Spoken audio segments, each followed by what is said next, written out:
मौसम में बदलाव करने की कोशिश है, लेकिन दुबई की तस्वीरों को देखकर ऐसा लगता है यहां बादलों में कुछ ज्यादा ही बदलाव हो गया है। और अब दुबई डूबी हुई है भाई।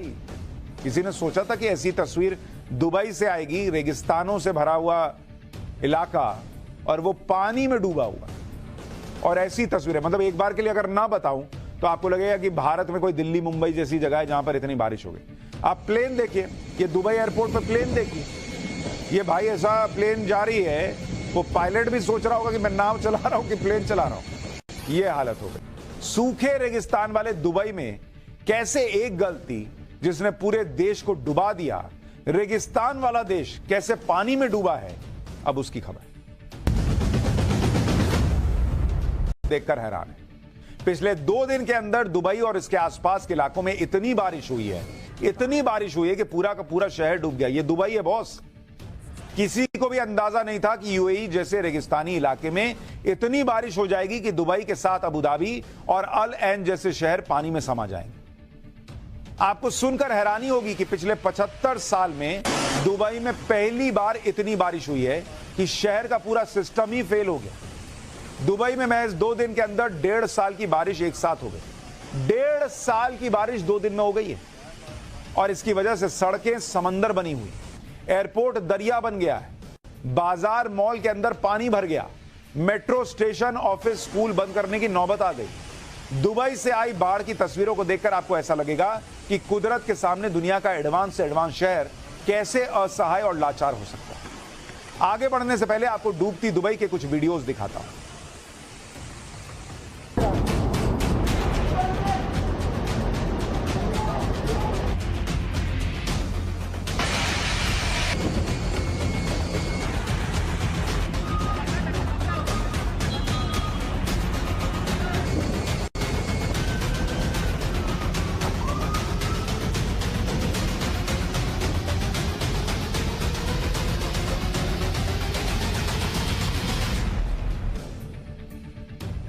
बाढ़ की वजह से दुबई के क्या हालात हैं, जरा देखते जाइए और समझते जाइए। यूएई में सोमवार 15 अप्रैल की रात से बारिश शुरू हुई और मंगलवार 16 अप्रैल की शाम तक यहां करीब 120 मिलीमीटर बारिश हो चुकी है, जबकि दुबई शहर में पूरे साल में लगभग 90 मिलीमीटर बारिश होती है। भारी बारिश के चलते दुबई एयरपोर्ट को बंद करना पड़ा, जिससे भारत दुबई के बीच 28 फ्लाइट्स कैंसिल हो गई। रनवे से पानी निकालने के लिए एयरपोर्ट पर बड़े बड़े पंप सेट लगाने पड़े। दुबई और आसपास के इलाके में लोगों को घर से बाहर न निकलने की सलाह दी गई है। कंपनियों को कुछ दिन तक वर्क फ्रॉम होम करने के लिए कहा गया है। बहरीन, कतर और सऊदी अरब में भी भारी बारिश से हालात खराब है। ओमान में तेज बारिश के चलते अब तक 19 लोगों की मौत हो गई है। दुबई में आई बारिश ने पूरे शहर को संभलने का मौका ही नहीं दिया। दुबई में 2 दिन पहले तक सब ठीक चल रहा था, लेकिन कुछ ही घंटों के अंदर मौसम पूरी तरह से बदल गया। यह मंगलवार की तस्वीर है, जिसमें शुरुआत में मौसम साफ दिखता है और इसके बाद बादल आना शुरू होते हैं। पूरे शहर में अंधेरा छा जाता है। इसके बाद इतनी तेज बारिश शुरू होती है कि सब कुछ दिखना बंद हो गया। आमतौर पर इस तरह के घने बादल, ये देखिए, ये बारिश की वजह से नहीं दिख रहा है, इतनी तेज बारिश हुई कि दिखना बंद हो गया। और आमतौर पर इस तरह के घने बादल पहाड़ी इलाकों में आते हैं और बादलों के फटने से अचानक एक साथ तेज बारिश होती है। लेकिन दुबई में ऐसा कुछ नहीं हुआ, लेकिन स्थिति बादल फटने वाली जैसी हो गई। भारी बारिश से पहले दुबई में बहुत तेज तूफान भी आया। आप देखिए ना, सोफा उड़ गया भाई। पिछले 2 दिनों में हवा की स्पीड 250 से 300 किलोमीटर प्रति घंटे से भी ज्यादा पहुंच गई, जिससे एक बिल्डिंग की बालकनी में रखा सोफा तिनके की तरह हवा में उड़ गया।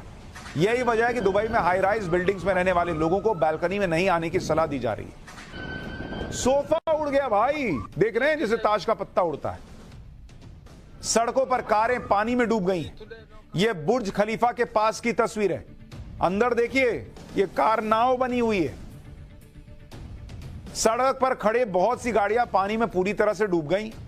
किसी एक इलाके का हाल ऐसा नहीं है, बल्कि दुबई के लगभग हर इलाके की पार्किंग में खड़ी गाड़ियां पानी में समा गई। दुबई के, ये बिल्ली देखिए, ये अलग अंदर घुसना चाहे। दुबई के लिए इस समय सबसे बड़ा चैलेंज पानी में डूबी गाड़ियों को सड़कों से हटाना है, ताकि शहर का ट्रैफिक सिस्टम फिर से पटरी पर लाया जा सके।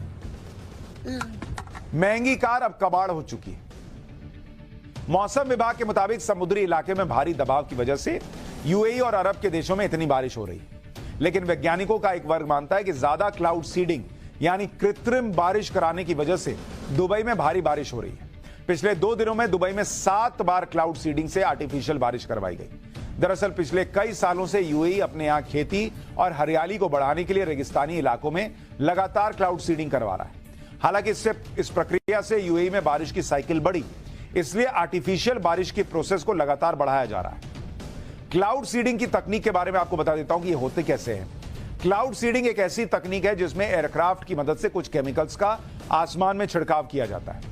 इस प्रोसेस से आसमान में बादलों की स्थिति में आर्टिफिशियल तरीके से बदलाव किया जाता है ताकि बारिश हो सके। आर्टिफिशियल बारिश में इस्तेमाल होने वाले केमिकल एजेंट्स में सिल्वर आयोडाइड, ड्राई आइस यानी सॉलिड कार्बन डाइऑक्साइड और साधारण नमक होता है। इन्हें मिलाकर बादलों पर छिड़काव किया जाता है। इस छिड़काव से बादलों में मौजूद भाप के कण भारी हो जाते हैं और पानी की बूंदों के रूप में जमीन पर गिरने लगते हैं। यह सुनने में जितना आसान लग रहा है उतना आसान होता नहीं है, क्योंकि इस पूरी प्रोसेस के लिए वातावरण में प्राकृतिक बादलों का मौजूद होना सबसे जरूरी है। दुबई में हर साल 300 बार क्लाउड सीडिंग प्रोसेस से करीब 1000 घंटे बारिश करवाई गई। क्लाउड सीडिंग से बारिश में 30 से 35% की बढ़ोतरी हो जाती है। क्लाउड सीडिंग एक तरह से मौसम में बदलाव करने की कोशिश है, लेकिन दुबई की तस्वीरों को देखकर ऐसा लगता है यहां बादलों में कुछ ज्यादा ही बदलाव हो गया है और अब दुबई डूबी हुई है भाई। किसी ने सोचा था कि ऐसी तस्वीर दुबई से आएगी, रेगिस्तानों से भरा हुआ इलाका और वो पानी में डूबा हुआ। और ऐसी तस्वीरें, मतलब एक बार के लिए अगर ना बताऊं तो आपको लगेगा कि भारत में कोई दिल्ली मुंबई जैसी जगह है जहां पर इतनी बारिश हो गई। आप प्लेन देखिए, ये दुबई एयरपोर्ट पर प्लेन देखिए, ये भाई ऐसा प्लेन जा रही है, वो पायलट भी सोच रहा होगा कि मैं नाव चला रहा हूं कि प्लेन चला रहा हूं। ये हालत हो गई। सूखे रेगिस्तान वाले दुबई में कैसे एक गलती जिसने पूरे देश को डुबा दिया, रेगिस्तान वाला देश कैसे पानी में डूबा है, अब उसकी खबर।